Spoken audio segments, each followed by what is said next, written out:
যুক্তরাষ্ট্রের বিমানবাহী রণতরী USS Abraham Lincoln ইরানের কাছাকাছি অবস্থান করছে বলে নিশ্চিত হয়েছে বিবিসি। উপগ্রহ চিত্র বিশ্লেষণ করে বিবিসি ভেরিফাই বিষয়টি নিশ্চিত করেছে। ইরানের সামরিক কর্মসূচি ও সাম্প্রতিক প্রাণঘাতী বিক্ষোভ দমনের ঘটনাকে কেন্দ্র করে ওয়াশিংটন দেশটির উপর চাপ বাড়িয়ে যাচ্ছে। আর এমন সময়ে বিবিসি ভেরিফাই উপগ্রহ চিত্র বিশ্লেষণ করেছে। যুক্তরাষ্ট্র ও ইরানের কর্মকর্তারা আজ মঙ্গলবার সুইজারল্যান্ডে দ্বিতীয় দফা বৈঠকে বসতে যাচ্ছে। ইরান বলেছে বৈঠকে তাদের পারমাণবিক কর্মসূচি এবং যুক্তরাষ্ট্রের আরোপিত অর্থনৈতিক নিষেধাজ্ঞা প্রত্যাহারের সম্ভাবনা নিয়ে আলোচনা হবে। তবে ওয়াশিংটন আগেই ইঙ্গিত দিয়েছে তারা আরও কিছু বিষয় নিয়ে আলোচনা করতে চায়।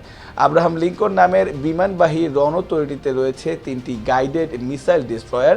এছাড়া এতে F-35 যুদ্ধ বিমান সহ 90টি উড়োজাহাজ এবং প্রায় 5,680 জন নৌবাহিনীর সদস্য রয়েছেন।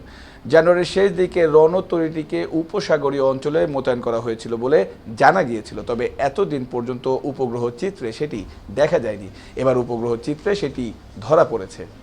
ইকরামুল স্বাধীন, নিউজ 21 ইন্টারন্যাশনাল ডেস্ক।